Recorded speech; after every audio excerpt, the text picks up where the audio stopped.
I guess. Here we So, are. yeah. Hello, everybody. Hello, everybody. Hello. Well, Robert, once again, we are very happy to welcome you to talk about this conscious leadership program and more specifically in these major transition times that we are going through. In the precedent lives, we already talked about leaders who are conscious leaders, and in some way, we are all leaders in our life, and also as parents, as teachers, individuals, and not just as managers or leaders in companies. So we discussed also the skills of conscious leaders and how to apply them. And now, today, the intention of this live is to make a link with the notions of resilience and innovation, to see how the current context can provide individuals, teams, and organizations with opportunities to act differently and build desirable and sustainable world. Yes. So, yeah. So, um, maybe can you first remind us what we mean by resilience, innovation, and what are more specifically these notions nowadays? Yes. Well, I think to me that this nowadays is a time where we see the absolute need for resilience. And resilience, of course, means to keep coming back to, we say bounce back, or to keep returning to a place of, stability or health. So resilience means that you can come back from adversity, come back from danger. We were just discussing, actually, before we started this live, about the big fires here in California, and how the biggest trees, the big sequoia trees, survive the fire because they're resilient, and it's why they live for 2,000 years. If you weren't resilient, they wouldn't last. And so resilience has to do with our ability to withstand the challenges and keep coming back to, again, a state of stability, and then hopefully ultimately a state of thriving. And we say innovation is necessary for resilience because you can't just keep coming back the same way. Innovation means we have to be doing things differently. Yeah. And if we look at what's happened over, these past 6-7 months now of the COVID, crisis, when we say it's actually no longer a crisis, it's a marathon. I mean, but you have to keep coming back. I know in my own business, I've had to reinvent many different programs, many different things that we're doing in order to adapt to the changing conditions. So I think this idea, in order to be resilient, to withstand the challenge, we need to be innovative.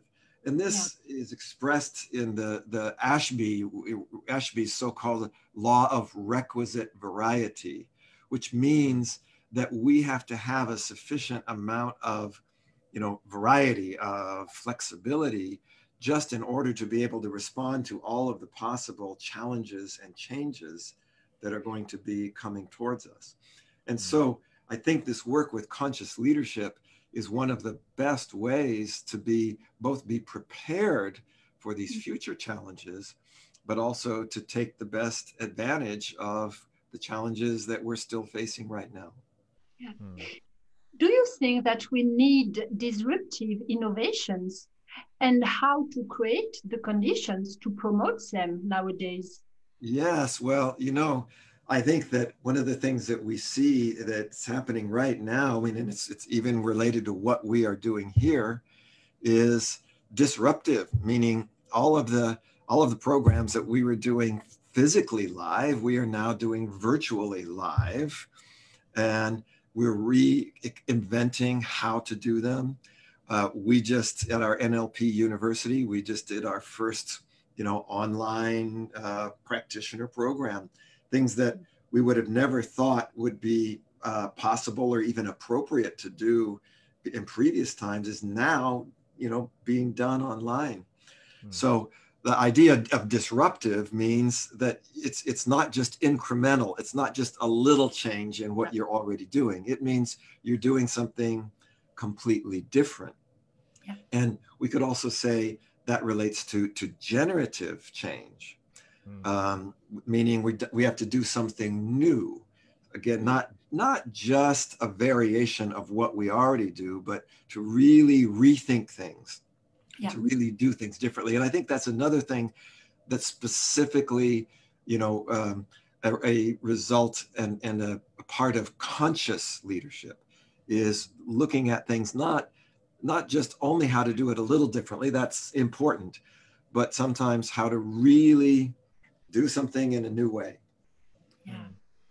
And so from there, what are the best practices that you have seen these days around conscious leadership? Because your work is amazing around modeling conscious leaders. And so what are the best practices that you have seen around these days? Yeah.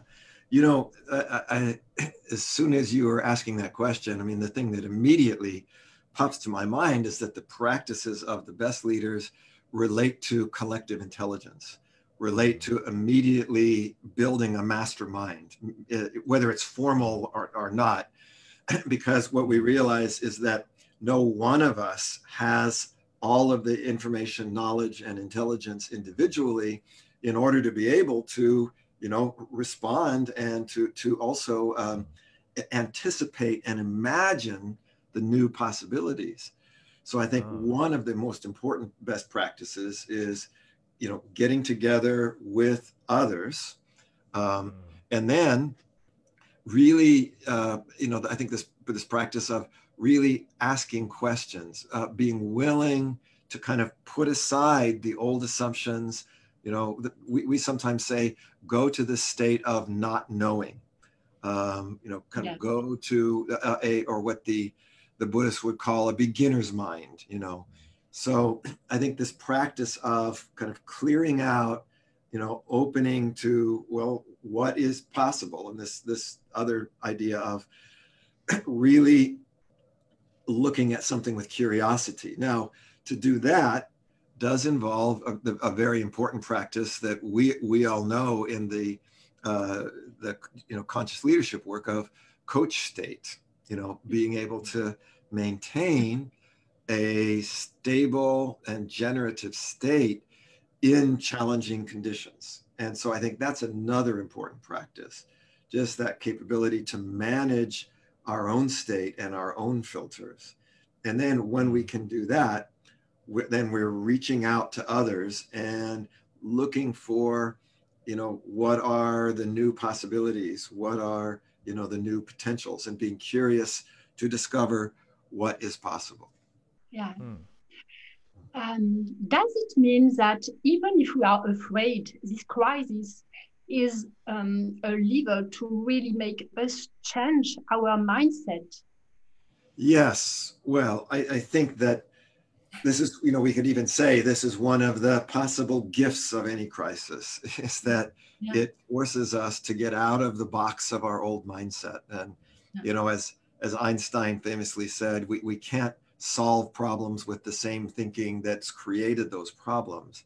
And we're seeing that happen all over the world today, not only because of the COVID crisis, but in many other areas where we see that, this old way of thinking is being questioned, it's being challenged, and the events that are happening, both that we create ourselves, but also like this COVID crisis, or like here in California with the fires because of climate change, we have to have a different mindset. I mean, I have our sustainability study shirt on here, and we need to really take that kind of a mindset. To me, that really, it epitomizes what conscious leadership is about.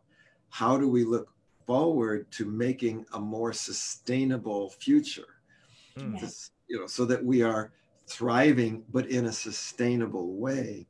And so I agree, Elizabeth, that I think crisis often shakes our old mindset. And then we have to really start readjusting our filters and looking at things in new ways. And of course, that's what our conscious leadership program is all about. How do we do that and do it together with others? And from this program, there's a lot during these 3 days that you are going to cover. There's a lot during the 9 days that we are going to cover. What would be one of the moments of this program that is really a sweet spot for you? What would you say is the sweet spot? Wow. Well, I think it's all sweet. but I think what is it that distinguishes this program from other programs about leadership or about innovation is that I think we, with the success factor modeling work, we are really able to get down to, what are those differences that make a difference. And I think what we'll be, being able to accomplish here is both supporting the individual and what we call the whole on.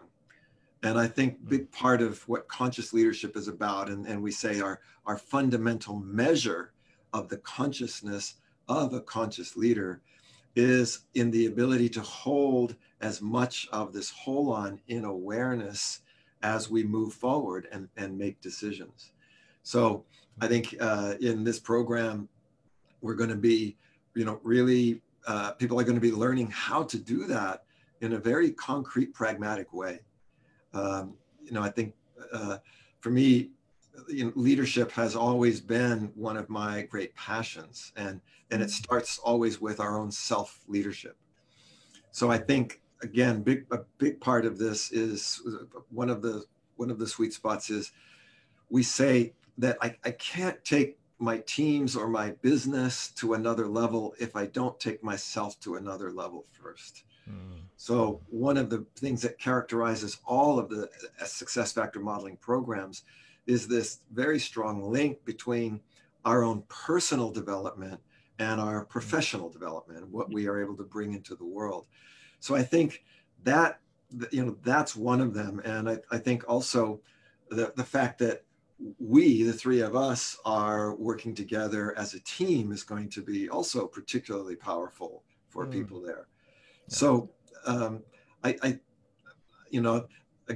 think there's going to be many, many sweet spots, but certainly I think that what distinguishes this SFM program is that we're really working with the whole on, if you will, all the different parts that go together.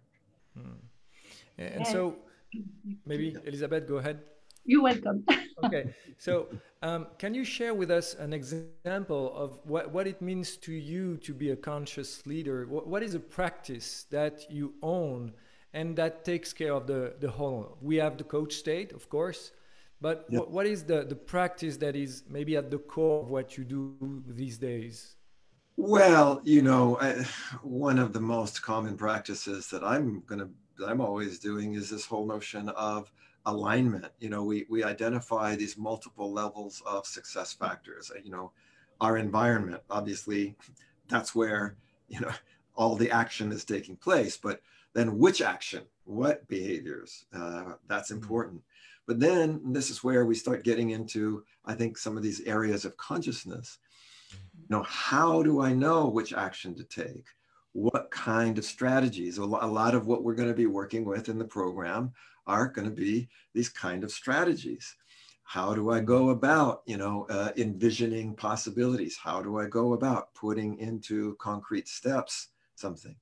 But then we have beyond that, this notion of values and beliefs of why, what is important to us. And in this course, we cover all of these things. What is worth taking a stand for? Again, in this with our sustainability study, what are the values that we want to create and build into our future? And then this, above that, the notion of identity, and who are we becoming? This times of crisis precipitate not only big change in the environment and require us to change our actions and our way of thinking, but they really require us to also re-examine our priorities. And we have to, we grow, we become different people. We need to evolve in who we are at an identity level. And that, of course, also influences what our sense of purpose is. What is our bigger vision?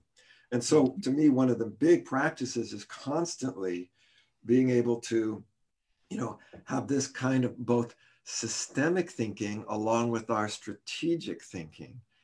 And so for me, these are the kinds of things that the exercises in the program are designed to do, is, to really support us in truly, we like to say, creating this world to which people want to belong, starting with ourselves. And then really giving us the handle of the tools and the motivation to be able to do it. We say leadership is always fundamentally about two basic things.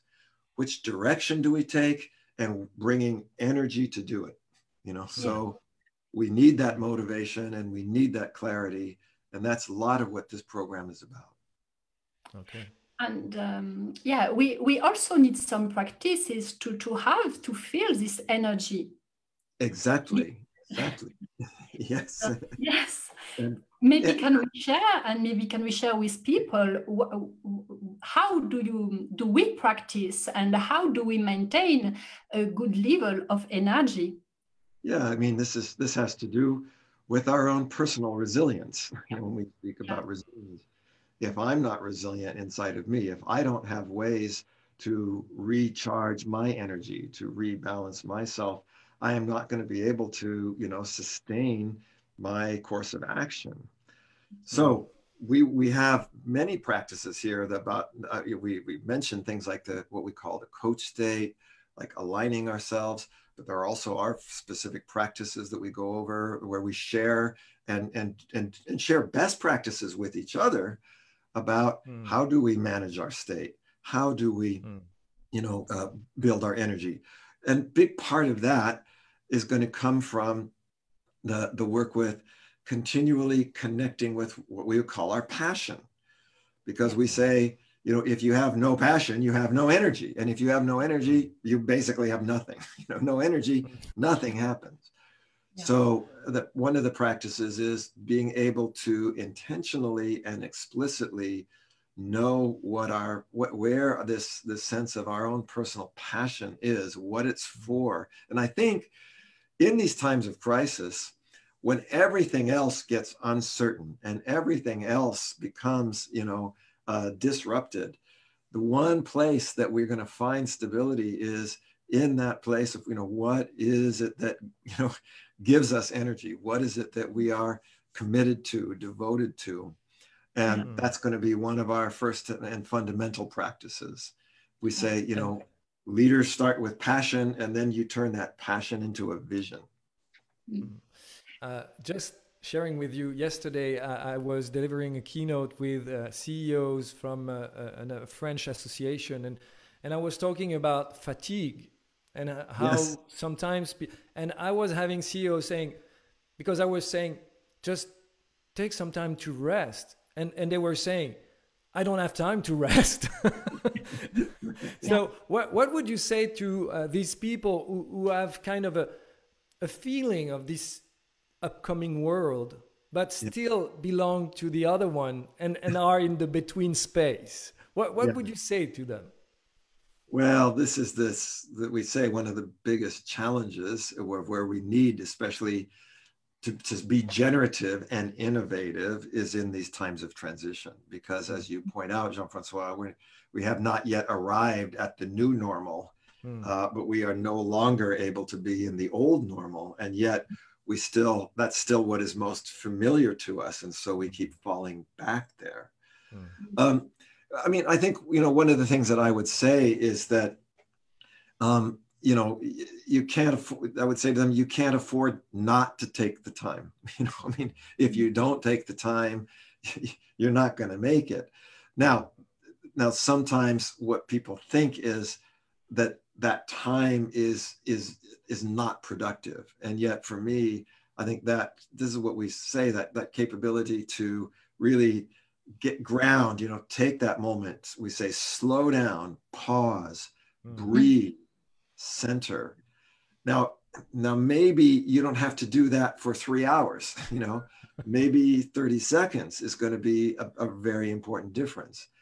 But it's that notion of being able to, how do I say, if we don't do that, and we just keep going, all you will keep doing is repeating what you already know. And so it's not only just to say, hey, pal, relax.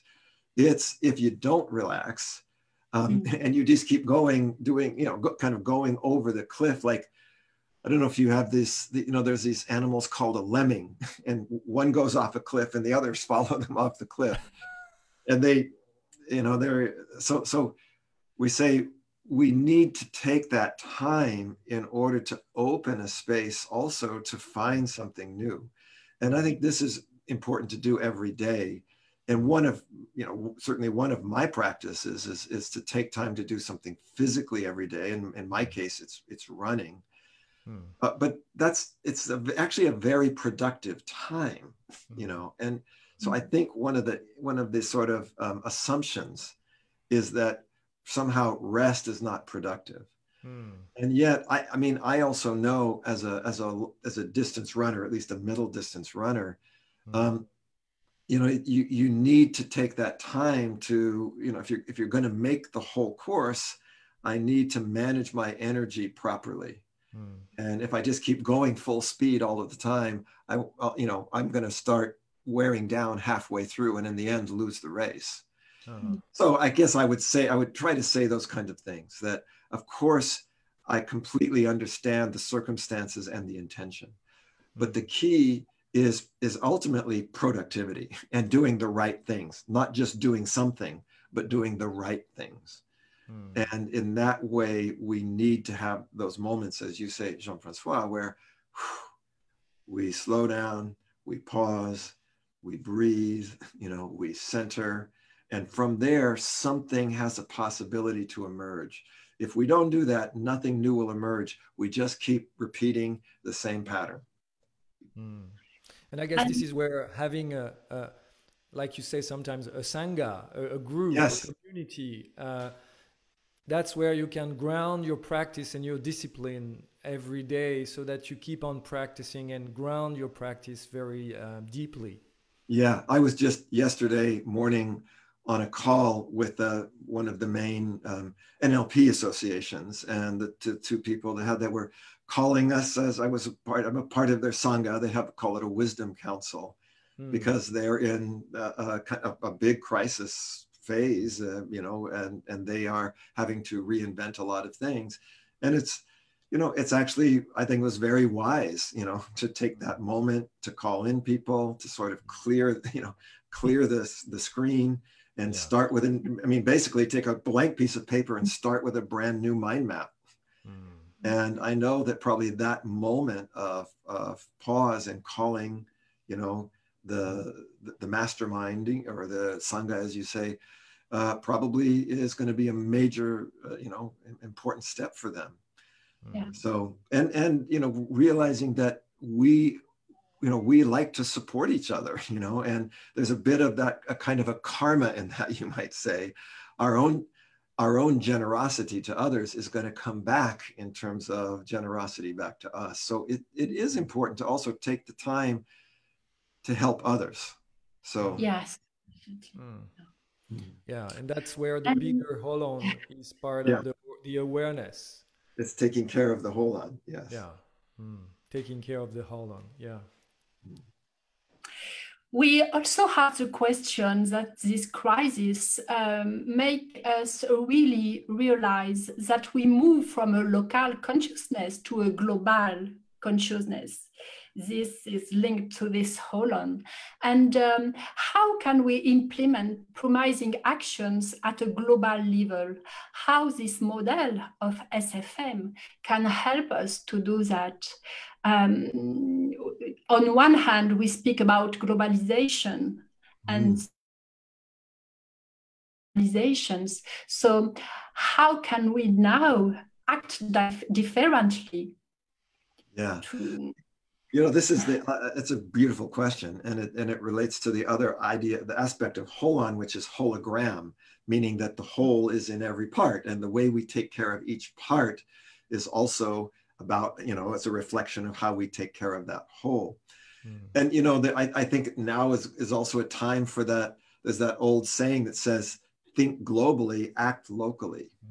That as we take care, I mean, I think about what's happening here in my, you know, right where I am right now in my area in California.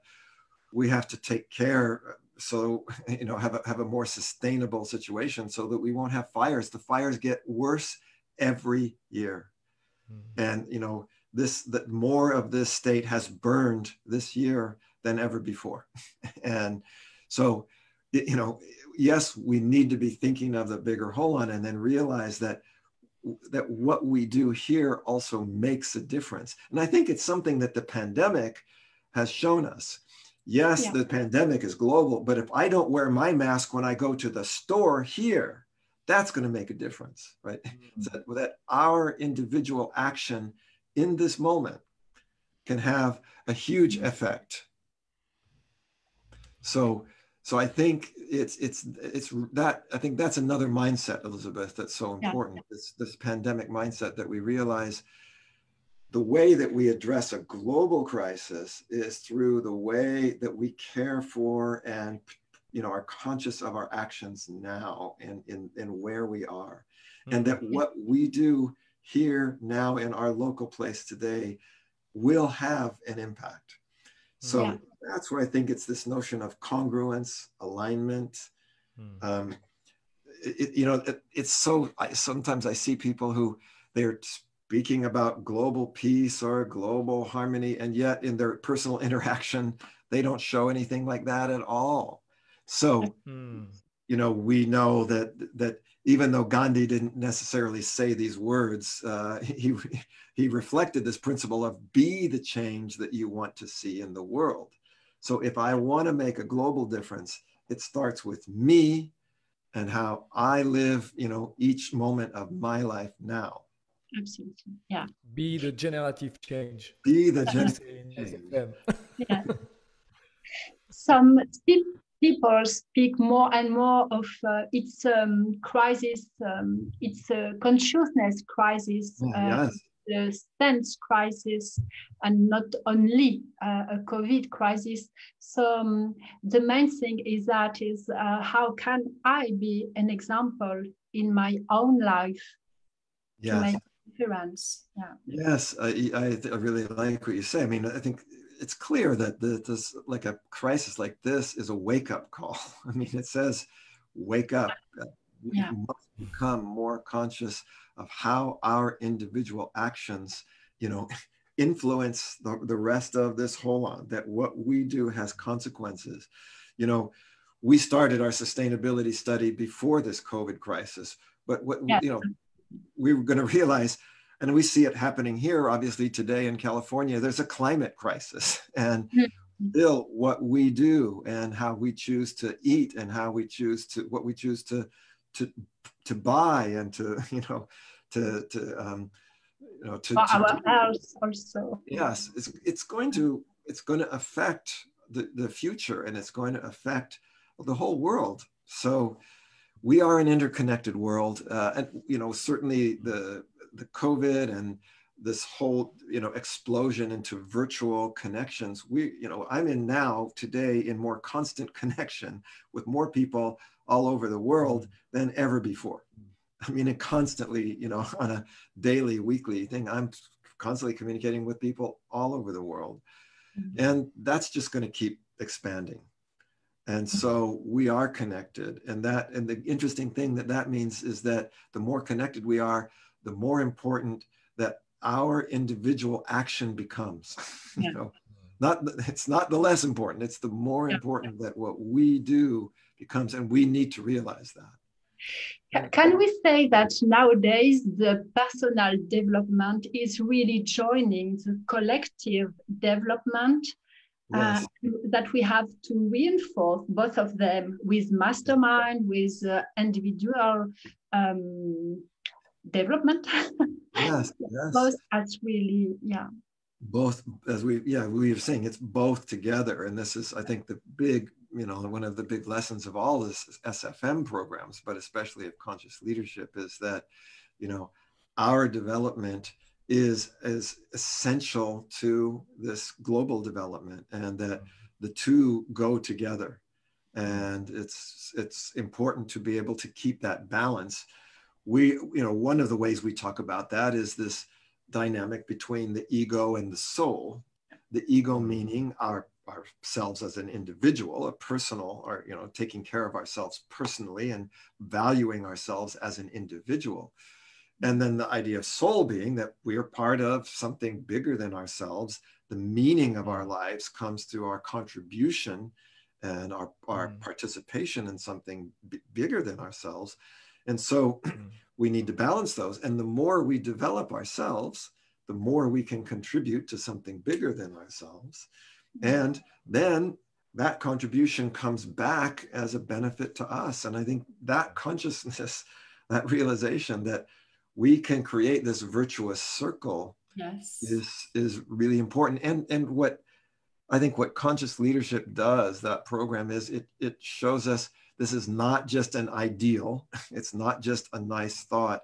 It is something that there are concrete tools, steps, and practices that can make that happen. We can do it. And we have been doing it ourselves. We all live these principles that we are bringing to others through this program.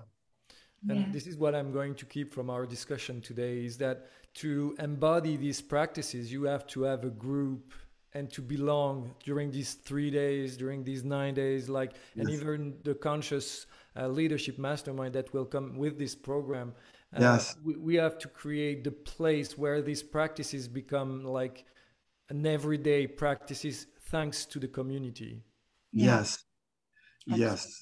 Absolutely, Jean-Francois. I think this is one of our things, is that it's again one of these kind of very interesting and yet wonderful paradoxes, that our own individual development comes through our collective development, and we bring together our collective to help us expand ourselves personally. So now I think it's time, Jean-Francois. Thank you. So we'll invite you. You are a lot of people who are interested with this program, and now we have to concretely organize it with Jean-Francois. So please, we ask you to enroll concretely with the link. You will have the link after the video, and we hope to see a lot of people here in the south of France with Robert. He's back in France. I'm getting my COVID test today to fly to France. So I'm going to be there in plenty of time. Finger crossed. Yes. And this program is both online and in presential. So please, we are here to answer your questions.